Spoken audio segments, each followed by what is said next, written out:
this is Don Clark with FileMakerProGurus.com and FM Database Consulting. You know, one thing that most developers find out the hard way is that FileMaker Go cannot natively support or import a CSV file. I had never tried that before. I didn't realize it. Found out the hard way that a workaround is needed. And one should check, before ever saying, yeah, FileMaker Go or FileMaker can do that. Turns out to be true, but it's not easy. Actually, it just requires a workaround. It is pretty straightforward once you figure out the little problems with it. Anyway, I did a little searching around. I found a thread on FileMaker Community from 3 years ago that was pretty helpful. Turns out there's two ways to do this. One is to import the file into a web viewer and parse it out. The other one is to use insert from URL. The first option works pretty well. It's a hat tip to the community user Rolf, but essentially what you end up doing is you import the file into a web viewer, you can grab it from there, and you can parse the data. Okay, problem with that solution is that you end up with a lot of HTML code in there, like %20 for spaces, and %5 and %3 and so on and so forth. Other things that encode it so there's no spaces in the URL. That wasn't a good solution for what we wanted to do. We actually had a need to do this for an application we were writing. And so we wanted to go with the insert from URL. That seems to be a lot cleaner, and it doesn't bring in anything that is, any kind of URL encoding or anything like that.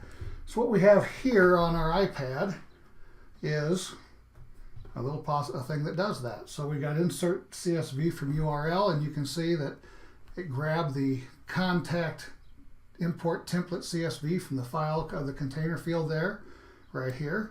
And this is the button I clicked on or pushed on the iPad, and it brought in the whole CSV file. Now this file would have to be parsed. That's a subject for a different video.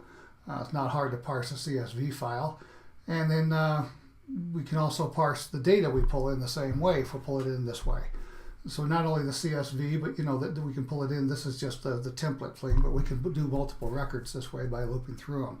Another way to do this is to import a CSV from URL, which was prompted, which is what we needed, because we need to have our clients provide sometimes hundreds of contacts to put into this database solution we have.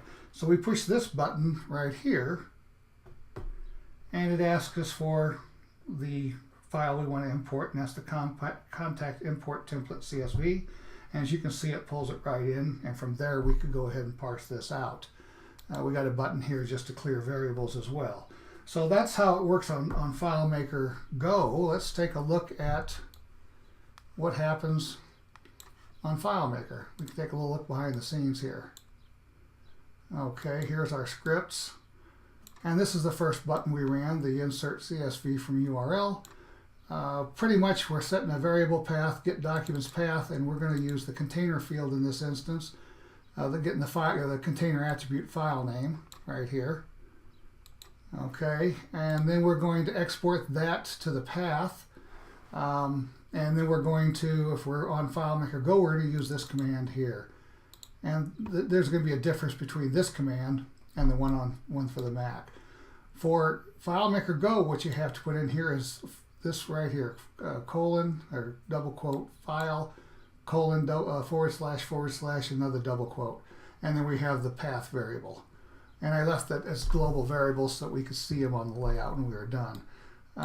If we're not on there, if we're on the Mac, then we're going to use a slightly different thing. And if you don't do this correctly, you get a bunch of errors like 1630, 1631, that kind of stuff. File not found as well. So here, this is file colon /1 and then the word volumes with a capital V and another / and then the path. And that works beautifully as well. You don't want to check mark automatically encode URL because we don't want to put any spaces or %20s or anything like that in there. So we click on that, and that's how this works. It's pretty straightforward. We clear the variables here. We have the same thing here, only in this instance we're going to use the insert file command, so we can grab it from the from the file open or the insert file command from the iOS or from the FileMaker or the Mac iOS. I did not get into Windows here because I don't have a Windows machine handy, but you can look it up on FileMaker and get help for the path there. And if you're doing it on server, you can do the same thing, but you have to insert from the Documents folder that's inside the FileMaker server folder. So pretty much that's it. I'm not going to save any changes here. It's a very simple file. It's available for download on the website. With the file, it'll have a link in the on here down below in the YouTube thing, and I also have a blog post about this. And that's it. I thank you for joining me. I hope you found this helpful. And by the way, if you want more free FileMaker example files, check out the free FileMaker example files list on FileMaker Pro Gurus. It's a link right down here. And there's over 330 files in there that you can download, all of them free, from developers all around the world on just about every kind of subject you can think of.